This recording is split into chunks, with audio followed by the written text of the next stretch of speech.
everyone, welcome back to my channel. I'm so glad to be back to recording. I have been off for a while, dealing with some issues and concerns, physical, also taking care of some matters while dealing with physical issues, business matters, things of that nature. And so I had to take a break away from recording. I still have a ton of other clips of videos that I recorded weeks ago that I also have to edit and put out. But I was really just feeling under the weather and was really trying to nurse myself back to health just so that I can get back to recording. Hey y'all, Jules by Lavon. That's www.julesbylavon.com. This is a great place to shop.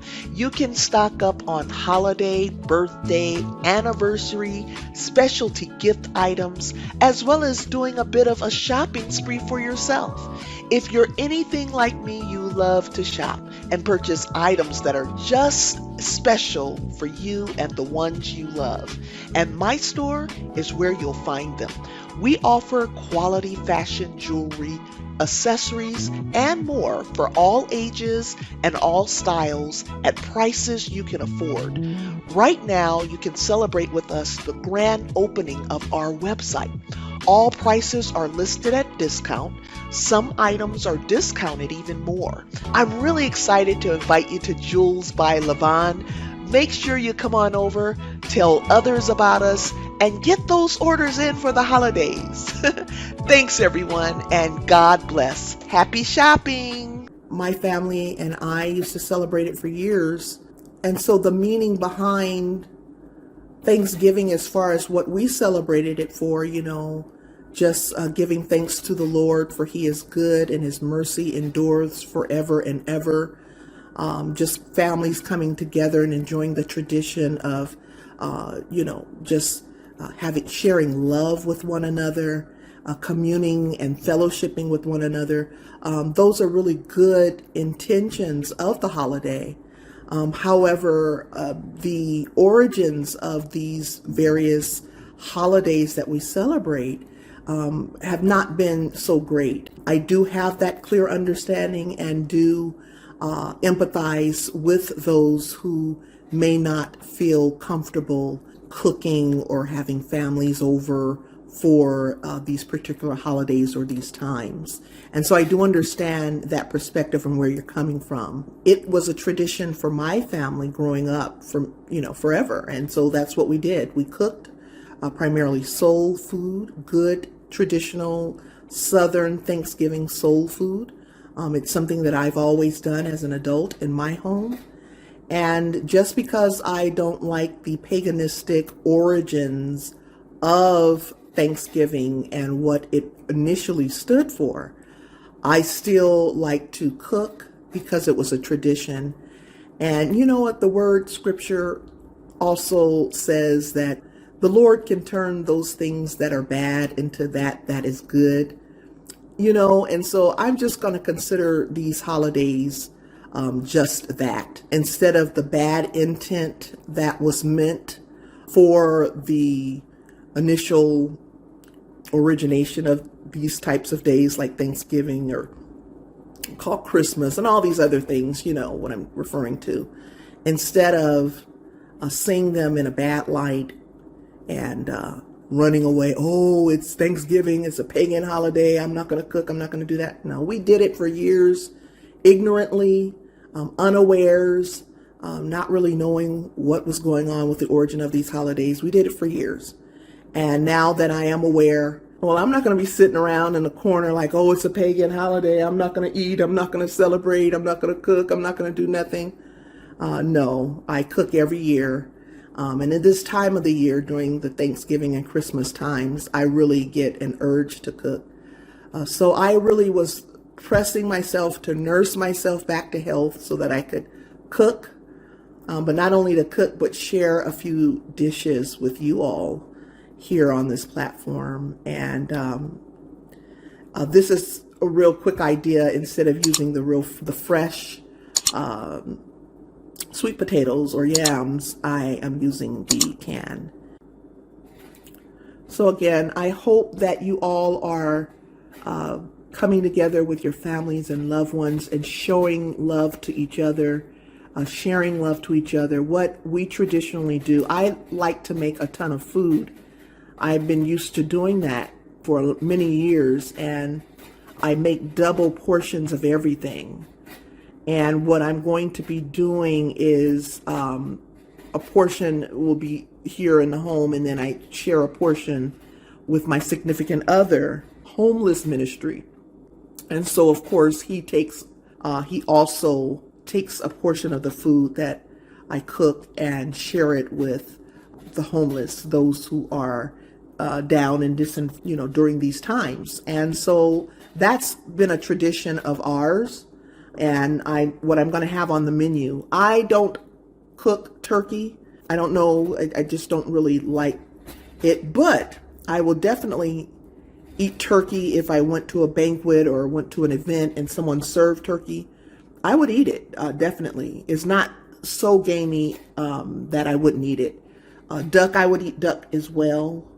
Lamb, those types of meats I will eat if someone really cooked it well and seasoned it well, because it, to me, can have a bit of an aftertaste of gaminess, meaning kind of a wild meat taste. And if I could ignore that, then I would eat it.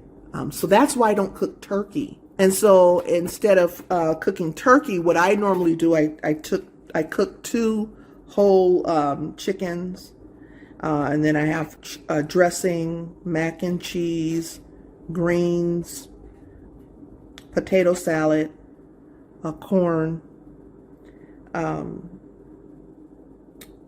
rolls, and I'm going to have banana pudding and sweet potato pie for dessert. Did I forget anything?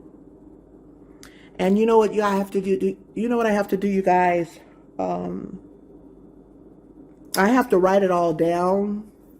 Like when I write my grocery list, you'll see my chicken scratch here. What I do is this.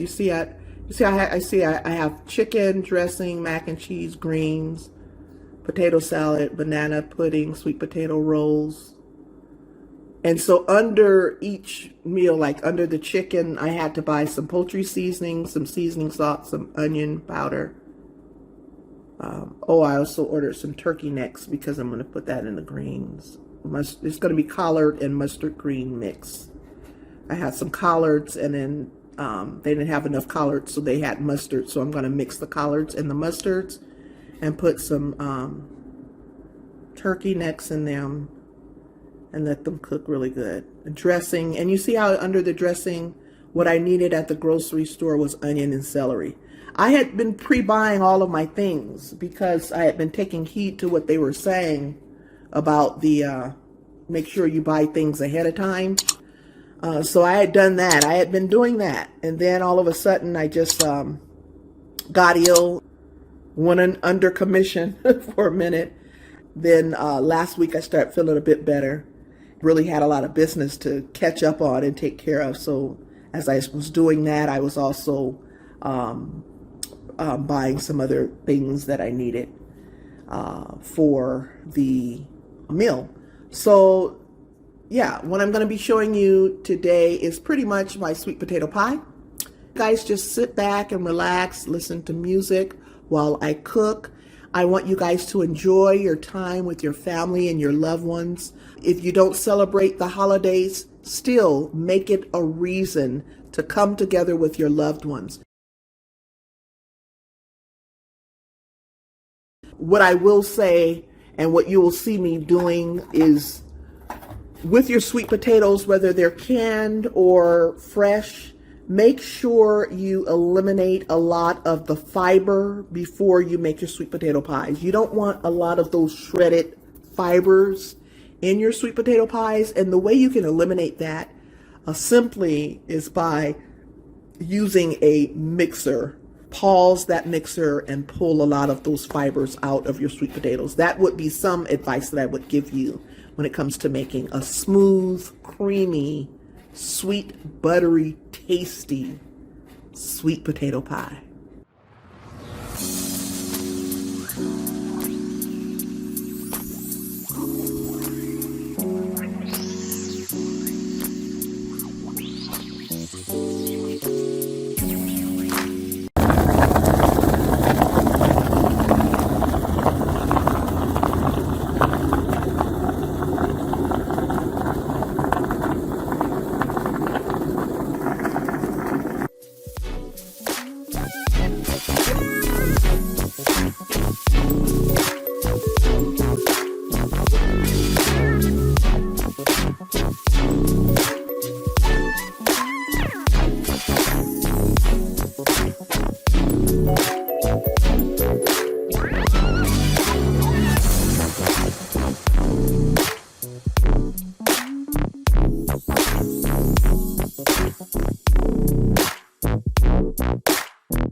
Okay guys, so these are the pie crusts. I'm going to, they're frozen pie crusts. They're not homemade pie crusts.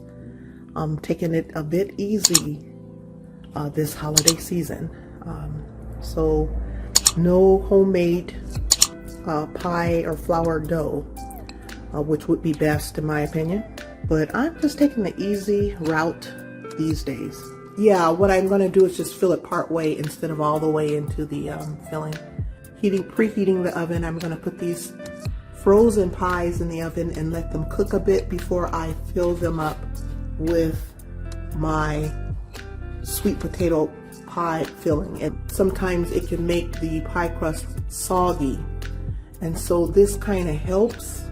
It's going to be a little soft anyway, the pie crust, because the filling has set in and everything, but preheating and the oven and just heating the pie crusts a bit helps.